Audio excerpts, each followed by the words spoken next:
A'udzubillahi minasyaitonirrajim. Bismillahirrahmanirrahim. Al-lirrijali nasibun. Bagi parijal. Bukan. Rijal artinya apa? Laki-laki. Tapi laki-laki banyak namanya rijal. Kalau satu rojul. Itu. Jadi kalau rijal nih, satu dua bapak semua. Kalau laki-laki rojul. Gitu. Tapi bahasa Arab. Jadi kalau ketemu orang Arab, parijal. Kok sendirian? Rijal harusnya banyak gitu. Itu bahasa Arabnya. Lirijal, bagi laki-laki dewasa. Ya, rijal itu artinya laki-laki dewasa. Kalau semua laki-laki dewasa kecil, bahasa Arabnya zakarun. Kalau rojul itu laki-laki sudah gede, sudah dewasa. Lirijali nasibun mimma tarokal walidani. Bagi laki-laki ada bagian. Mimma tarakal walidani, bagian ditinggalkan kedua orang tua. Wal aqrabuna, dan bagi kerabat-kerabat juga dapat. Nanti ada penjelasannya nih. Walin nisa'i, bagi perempuan-perempuan nasibun, ada bagian.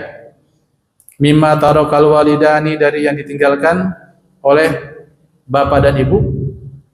Wal aqrabun, dan dari kerabat-kerabat. Mimma qalla minhu aw kasur, banyak maupun sedikit. Nasiban mafruḍa, bagiannya udah ditentuin. Nah, nanti nih, ini ayat apa? Ayat warisan, paroid.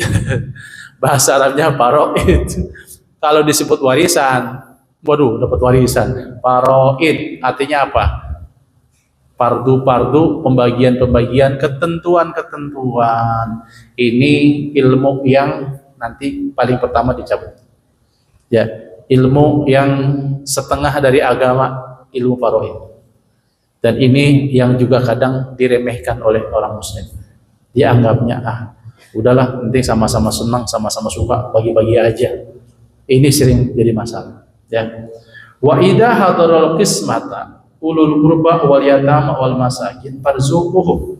Kalau pada saat pembagian ada yang datang, ulul qurba, kerabat, encang-encing, nyai pada datang, mau meninggal orang kaya, ya, mau dibagi-bagi warisan, mau wasiat, pada datang, gimana tuh?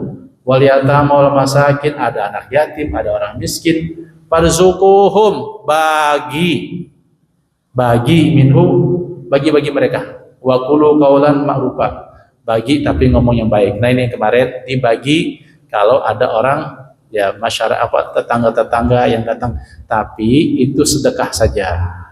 Sedekah saja. Urutannya apa, Pak?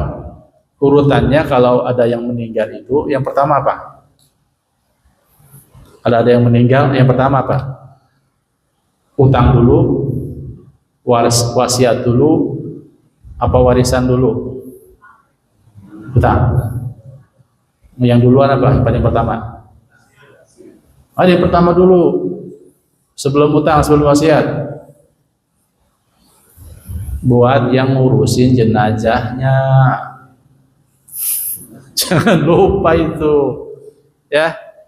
Ibu saya sebelum meninggal, tuh cincin dibilangin, "Tak, kalau emak meninggal, nih ngasih buat yang mandiin emak," gitu. Orang tua kita dulu gitu ya, nyimpen emas buat kalau meninggal biar kasih yang mandiin. Itu penting, Pak. Kan udah ditanggung, masih ada takwa gitu. Oke, beres. Udah ditanggung ya, Pak Haji. Udah masih jadi kali meninggal semua dikasih. Alhamdulillah. Beres, setting satu udah nggak ada di sini. Ya, alhamdulillah ya. Karena itu penting, Pak. Ya. Saya tadi sebelum istirahat dengerin, karena mau istirahat, anak masih bercanda pakai handset. Runtuhnya Turki Utsmani, Sultan Turki Utsmani yang terakhir, Sultan Mehmed ke-6, Pak. Ketika meninggal kan sampai terasing di Inggris, di Italia terakhir. Itu waktu mau meninggal, itu hampir sebulan, Pak, jenazahnya ditahan. Kenapa? Utangnya belum dibayar. Mantan sultan ketika sudah dijajah, diambil, dan sultan udah ngaji sultan sampai dideportasi kemana-mana, ya Allah, sebaik itu ditahan sama yang punya hutang. Pokoknya kalau ngelunasin ini jenazah kagak boleh dikuburin. hampir sebulan. Masya Allah, tragis sekali. Itu nasib Sultan khalifah terakhir di dunia Islam, Turki Utsmani, itu tahun 1922. 1924 kan habis. Ya, Sultan Mehmed ke-6. Habis itu kan sudah jadi negara sekuler zaman Mustafa Kemal Atatürk. Sedih. Jadi ada orang ketika mau dikubur, ya selesaikan dulu. Yang kedua baru hutang. Dulu ada orang meninggal, hutangnya berapa? 4 dinar. Sekarang kira-kira 4 uang emas. Sekarang kira-kira 2 ekor kambing. Dulu 2 ekor kambing. Jadi kira-kira sekarang berapa? 4 juta. Tapi kalau mau bulan begini ya naik 6 juta dah. Ya. Bisa 7 juta kalau sekarang. Itu ketika mau disolatin, Nabi pulang lagi, nggak mau bayar. Nabi nggak mau nyolatin orang yang meninggal punya hutang. Nah, maka nanti Bapak Ibu ingat-ingat nih, terutama yang sudah usianya 60. Acung. Enggak, kayaknya masih muda perasaan ya. Kalau punya utang, catat, tulis. Ya, anak biar tahu. Meskipun mungkin sekarang anak belum mampu, wasiat. Gue punya utang sama si Anu sama si ini. Ya kalau gue ada umur gue lunasin. Kalau gue nggak ada umur jangan apa, gue nyangkut nyawa gue ke langit kagak, ke bumi kagak. Gitu. Bener Pak.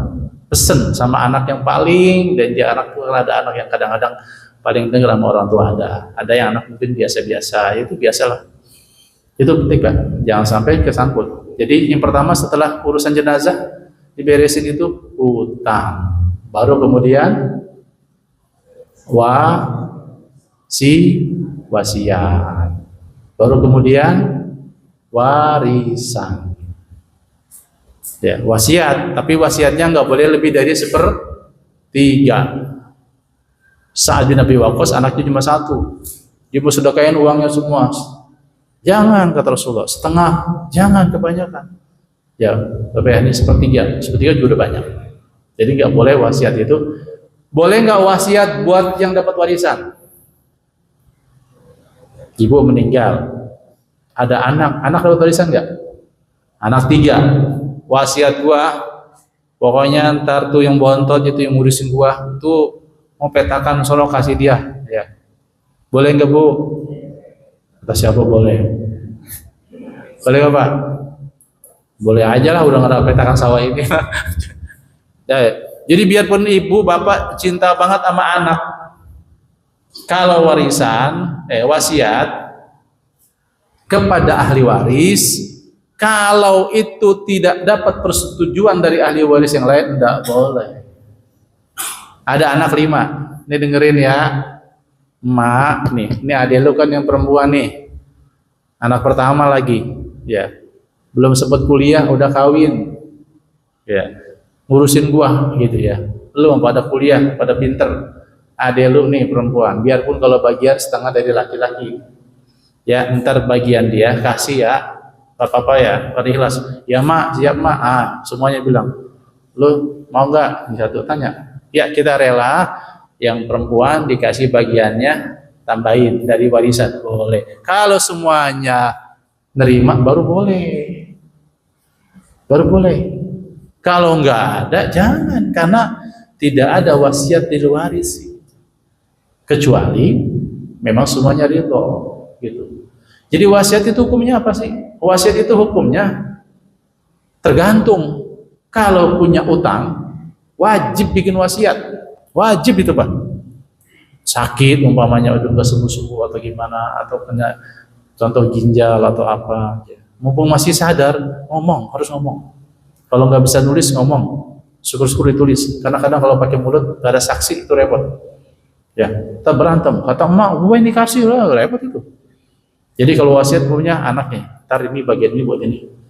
Orang tua dulu kita kan begitu ya Pak. Saya ngerasain nih, anak bungsu ya. Ibu saya ngomong begini gitu ya. Berkali-kali itu bicara sama tetangga gitu. Ini bagian ini. Karena bicaranya cuma di depan saya atau di depan, ya di depan, tidak di semua depan anak-anaknya. Saya tidak mau. Udah nggak apa-apa. Kalau toh ibu kita udah senang, orang tua senang sama kita gitu aja. Terus umpamanya udah ada bagiannya, udah diwasiatin, dikasih ke saudara yang lain, nggak apa-apa, itu namanya hibah atau sedekah. Baik, jadi nah ada ayat yang ke-6 yang nomor ayat 9 ini. Wal yahsal ladina law taraku min khalfihim dzurriyyatan apa? Hendaklah takut orang-orang yang kalau dia meninggalkan di belakang mereka dzurriyyatan apa? Generasi yang lemah. Kita ini harus rasa khawatir kalau meninggalkan anak-anak di belakang kita, generasi bahasa namanya generasi yang lemah. Lemah apanya? Yang paling kita takut sekarang, lemah akidah, lemah iman. Masya Allah, di zaman saya sekarang Pak, anak-anak kita kalau nggak dibekali iman yang kuat, hancur sehancur-hancurnya. Sekarang orang untuk melakukan maksiat tinggal pakai handphone, semuanya ada aplikasinya. Dia pergi kemana? Zaman dulu orang mau pergi berjudi ke tempat perjudian, mau pergi ke tempat pelacuran, datang ke lokalisasi. Kalau orang baik-baik, ustadz umumnya baru masuk ke situ aja udah malu. Pak Ustadz ngapain ke sini-sini? Gitu ya. Iya, padahal malah lagi apa gitu ya. Tapi sekarang kan nauzubillah. Orang datang ke hotel, apakah dia akan melakukan maksiat atau dia memang betul sedang ada urusan? Nggak bisa dibedain lagi. Orang pesen bisa pakai aplikasi dan sebagainya. Betapa zaman semakin canggih, tapi kerusakan semakin canggih. Maka kita harus khawatir Pak. Yang beri ditanamin anak kita nih rasa iman sama Allah, muraqabah, merasa diawasi. Saya pribadi ya sama nih. Maka mohon sama Allah SWT kita dijaga anak-anak kita. Tiap malam kita doain anak-anak kita, ya Allah jaga anak saya ya Allah. Saya cuma bisa masukin dia pesantren, doain dia, nyari biayanya, tapi tetap yang maha menjaga Allah ya. Handphone kita batas-batasin Pak, anak saya di rumah 15 menit kalau udah. Anak begitu dia kebanyakan handphone, anak main handphone lebih dari 3 jam pasti akan kena dopaminnya rusak. Silakan cek Pak, kalau nggak percaya buka Google aja. Main handphone lebih dari 3 jam sejak kecil, ini rusak, dopaminnya udah kebanyakan. Segala sesuatu kalau sudah melewati batas pasti rusak. Bapak tahu Pak, di Cina itu TikTok dari mana sih? Cina ya. Cina dia bikin aplikasi bagaimana TikTok itu nggak bisa diakses sama anak-anak. Dibikin aplikasi juga negara dia. Udah gitu TikTok hanya bisa dipakai maksimal 3 jam. Habis itu udah nggak bisa. Tapi diekspor ke Indonesia berapa jam bisa dipakai? Bisa 24 jam. Udah gitu Pak, kalau anak-anak TikTok itu nggak bisa dibuka yang joget-joget. Ya, gimana Bu? Anak saya yang kecil si Atira juga udah pinter gimana tuh niru TikTok segala macam. Di Cina dia yang bikin, dia yang untung, dia yang jualin kemari Pak. Itu memberikan aplikasi, negaranya buat sebuah sistem lagi berbasis internet itu bikin anak kecil nggak bisa. Yang muncul di TikTok cuma yang sains edukasi. Maka ada penelitian kalau anak-anak di dunia cita-citanya Pak jadi YouTuber, jadi TikToker. Hanya anak di Cina yang pengen jadi ahli sains, jadi kemudian peneliti. Gara-gara dari kecil yang dilihat begitu. Coba. Jadi mereka jualan dapat untung, tapi kita dikasih kayak dijualan heroin. Kayak orang pedagang heroin. Coba bos narkoba, makan narkoba enggak? Dia paling makan sedikit, dia tahu dia kalau dia pakai narkoba terus, dia tengleng hati dia juga. Dia jual ke orang, dia dapat untung. Nah ini seperti ini zaman. Kita negeri kita apa yang lemah sekali. Maka tinggal balik ke kita nih, ke keluarga. Ini ayat ini, wal yahsyal ladina, hendaklah takut orang kalau dia ninggalin di belakang mereka generasi yang lemah. Fala yattaqullah, 2 kali disebutnya. Pertama yahsya, kedua ittaqillah. Takut kepada Allah. Bukan takut anaknya nanti nggak bisa nyari kerja, bukan takut anaknya nggak bisa makan. Kalau ketakutannya cuma itu, kita nggak yakin sama rezeki Allah. Wa ma min dabatin fil ardi illa 'alallahi rizquha. Yang melata di muka bumi pasti dapat rezekinya. Ya, kalau mau jalan pasti dapat rezeki. Yang kita takuti nyari rezeki yang penting dapat makan, yang penting kenyang, nggak tahu halal haram, disikat aja. Ini kita takut Pak. Maka Allah ingat ini, wal yaqulu, dan cara supaya generasi kita nggak jadi generasi yang lemah, Kau faliyaqulu, makalah kalau bicara kepada anak-anak kita itu qaulan sadida. Qaul kata-kata sadida. Apa sadid? Apa sadid, Pak? Ya, apa sadid? Bisa berarti benar. Tapi yang paling pas artinya tepat. Kayak orang panah, ya. Panah itu kalau pas kena ininya itu tepat, pas di situ. Karena yang benar belum tentu tepat. Saya ulangi, benar belum tentu tepat. Contoh tepat itu, ya. Ini dari doa Nabi kepada Sa'ad bin Abi Waqqas, pemanah pertama. Ya, Allahumma saddid. Ya, Allahumma saddid. Tuh, ramyatahu. Ya Allah, bikin tepat saat kalau mana. Maka saat kalau mana pengen mana matanya musuh kena mata, pengen mana jidatnya kena jidat. Dan istajib doanya mustajab. Sa'ad bin Abi Waqqas doanya mustajab. Tapi ketika mata dia sakit, hampir buta, dia anaknya heran kenapa nggak minta doa. Dia enggak. Tapi dia kalau ngedoain orang mustajab karena didoain sama Nabi. Ya Allah, bikin doanya Sa'ad bin Abi Waqqas itu mustajab, dan kalau mana pas. Kalau yang di olahraga mana muslim itu tahu Sa'ad bin Abi Waqqas itu adalah ya pahlawan muslim pertama, ahli pemanah. Nah, sadid itu. Maka kita ada doa, Allahumma saddidni fi amri. Ya Allah, urusan saya biar tepat. Contoh, ada urusan bisnis. Satu ngajak ke kiri, satu ngajak ke kanan. Modal cuma segini, yang mana ya? Nah, kita pengen ketahui yang tepat yang mana nih? Ya Allah, Allahumma saddidni fi amri. Ya Allah, biar tepat nih. Ya, itu contoh. Ya. Nah, bicara yang tepat bukan cuma benar harus, ya, tapi benar itu belum tentu tepat. Contoh, saya ngasih contohnya itu Nabi sama bayi itu ngomongnya kayak ngomong sama bayi gitu, ya. Ngomong sama bayi gimana sih, anak kecil dicadel-cadelin kan? Gitu. Nabi bayi digendong-gendong, dipelet-peletin. Gitu ya. Melet sama bayi kan senang dipeletin ya. Coba Pak Haji saya peletin, gitu gimana? Oh, saya dipeletin gitu ya. Siapa aja. Ngomong sama anak kecil gimana? Halo, assalamualaikum gitu. Dede gimana? Udah maam belum gitu ya. Bilang makan maam kan? Ya. Kapan mau? Bapaknya gimana gitu. Ngomongnya begitu sama anak. Ya, sama anak remaja gitu. Kakak gimana gitu. Jangan ngomong sama anak, kayak ngomong sama anak bawahan. Halo, assalamualaikum warahmatullahi wabarakatuh. Anak, kamu bagaimana keadaanmu hari ini? Kayak lagi pidato jadinya. Jadi beda-beda Pak. Saya juga, saya ngomong di sini ya seperti ini. Saya ngomong aja kalau nggak saya ngajar di SMA, saya beda lagi Pak. Saya ngajar di SMA kelas 3. Itu kadang saya di atas meja.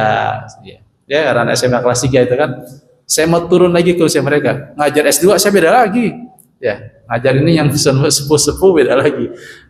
Sesuatu harus pas pada ukurannya. Jadi kalau ngomong sama anak jangan terlalu kaku.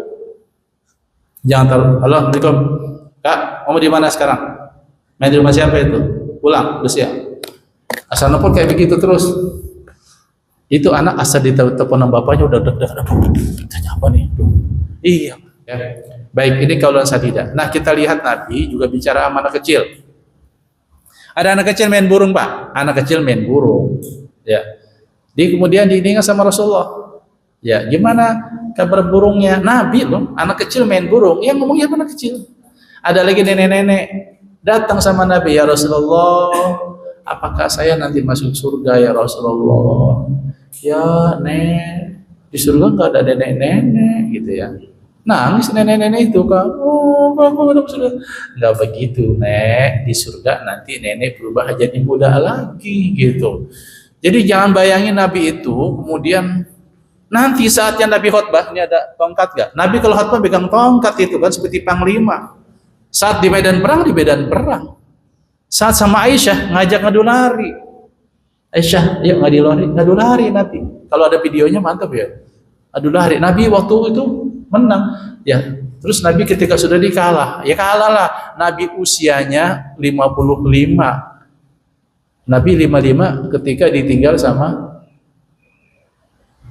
siapa? 50 ditinggal sama Siti Khadijah kan? Itu udah usia 50-an baru nikah. Aisyah masih perawan ting-ting, badannya masih langsing, ngajak adu lari Nabi, ayo yang menang. Nabi kalah. Dan Aisyah senang banget itu. Ya, di sini siapa yang sering gendong istrinya nih?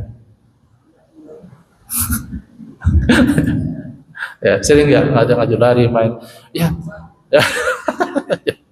Ya itu masih muda dulu dah. Tapi ini kenapa? Kalau saya bicara kaulan sadida, hari ini Pak, yang jadi masalah kadang anak-anak kita itu jadi jauh sama kita karena kita salah cara menempatkan bahasa kepada mereka. Dikit-dikit ceramahin, dikit-dikit nasihatin. Kalau enggak ngomelin. Kita kurang mau denger. Ini yang saya baca dari buku-buku psikologi. Akhirnya ini problem Pak. Saya lagi bimbing mahasiswa saya S2, usianya 27 tahun. Kamu kenapa rungsep banget wajahnya? Pusing Pak, disuruh kawin dulu mau bapak, disuruh kawin itu pusing ya. Saya kan belum ada ini Pak katanya. Saya bilang, usia bapak kamu berapa? 55, di atas bapak dikit lah. Emang kenapa? Nanyain kapan saya kawin? Pokoknya nggak boleh lewatin 29. Udah gitu kawinnya harus sama orang sekampung. Saya bilang, oh repot orang sekampung dikawinin. Bukan maksudnya, bininya nggak boleh jauh-jauh. Masih ada ya orang tua kayak gitu ya. Saya bilang, jadi dia asal mau bikin tesis kepalanya mikirin apa sih? Mikirin disuruh kawin gitu ya. Saya ini contoh. Saya bilang dulu, kayaknya kalau saya dekat saya ngobrol-ngobrol sama bapak kamu deh. Ini ada buku saya nih, jadi Super Dad zaman now. Bapak kamu baca deh bilang. Jadi akhirnya gini, anak itu sebenarnya nikah itu bukan sesuatu yang kayak pilih, itu adalah visi, kamu punya visi hidup nggak, kamu mau apa. Jadi pilihan, didorong aja orang tua, nggak perlu masa-masa. Ini contoh pengalaman aja saya. Oh iya, ternyata masih ada orang tua yang tidak memahami anak harusnya pernikahan itu sesuatu yang paling membahagiakan. Tapi kalau dipaksa-paksa gimana? Anak laki lagi kan? Anak laki. Ini contoh cara mengkomunikasi. Mungkin baiknya begini. Nah, kamu usianya udah berapa? 27 Pak. Kamu tahu nggak kalau orang belum menikah bahayanya? Bapak nggak mau tuh kamu jatuh ke yang haram. Satu kali berbuat haram, kamu menabung masa depan bencana dia. Udah, kalau sudah punya keinginan cari wanita yang soleh, yang baik, bapaknya gitu. Pasti akan ketemu. Oh dipaksa, pokoknya kamu harus kawin, nggak boleh lewati usia 29, dan jangan orangnya harus anak pusing digituin. Nanti ketemu sama orang Bandung gimana? Kagak jadi, bapak kagak maunya orang sekampung. Jadi contoh sederhana. Ini kamu depan bapak orang tua. Nah hari ini mungkin maksudnya orang tuanya baik, tapi cara menyampaikannya salah. Ketika anak kita bertengkar, cara nyampeinnya gimana? Ya. Jadi kita kemarin baca hadisnya tentang anak yang sama bapak sama anak, ya agak sedikit ribut ya. Yang kita ingat tuh kasusnya, ya bapaknya mau sedekah, anaknya yang ngambil. Cara Nabi menyelesaikannya bagaimana? Nabi kemudian, ini Rasul mengajarkan komunikasi kaulan sadida. Tepat, empat itu ada. Satu, tepat secara usia. Saya ulangi, tepat secara jenis kelamin. Laki-laki sama perempuan beda Pak. Cara ngomong anak laki sama anak perempuan beda. Anak laki-laki itu senang kalau laki-laki itu ditepuk ininya, pundaknya. Ya, kalau perempuan dia lus-lus punggungnya belakangnya. Itu aja udah beda. Baca buku psikologi itu ada tuh gitu. Anak laki itu pundaknya. Ngomong anak laki-laki, bahasanya anak laki-laki itu harga diri. Anak perempuan butuh sentuhan dan pelukan. Jenis kelamin beda. Nah, anak perempuan cenderung lebih perasaan, lebih halus, lebih tajam. Coba Pak, anak perempuan dibentak sekali, Masya Allah, sampai dia besar dia nggak akan lupa. Apalagi udah remaja. Jangan jatuhkan harga diri anak kita di depan. Anak main, ini sini terjadi, sedang main sama temennya. Ada temennya, diomelin di depan temennya. Bener nih, udah waktunya sholat. lewat. Tujuannya benar, udah sholat Pak, dimaki. Kalian ini, itu anak diomelin di depan temennya, jatuh harga diri dia. Apalagi sudah, jangankan SMA, SMP aja begitu.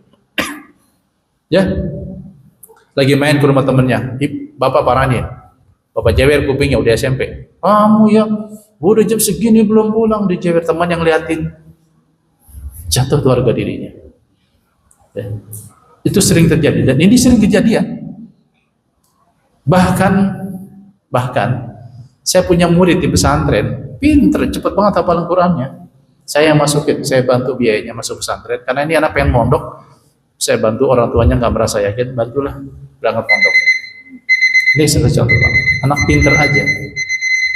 Dia ngeluh kalau di pesantren, bapak ibunya kalau datang, pertanyaannya selalu, udah berapa juz nak? Udah juz berapa? Udah juz berapa? Bapak ibu nggak pernah nanya, aku betah nggak di sini? Aku punya masalah nggak di sini? Anak berapa? Dia cerita sama saya. Ibunya kepala sekolah. Saking pengennya anak hafal Quran, tapi dia lupa. Anak ini adalah hati baru otak dulu. Ya, ini ilmu bagi saya, kita semua, Masya Allah. Mudah-mudahan kaulan sadidan, kita bicara yang tepat kepada anak, supaya kita bisa mempertanggungjawabkan kita sebagai orang tua di hadapan Allah Subhanahu Wa Taala. Amin ya rabbal alamin. Semoga Allah jaga kita, jaga anak-anak kita, keturunan kita semuanya. Allah lah yang menjaga kita semua. Allahumma barik lana bil ilmi wa zayyinna bil hilmi wa akrimna bit taqwa wa jammilna bil afiyah. Subhanahu wa bihamdihi asyhadu an la ilaha illa anta astaghfiruka wa atubu ilaik. Wa sallallahu alaihi wasallam. Alhamdulillahirabbil alamin. Assalamualaikum warahmatullahi wabarakatuh.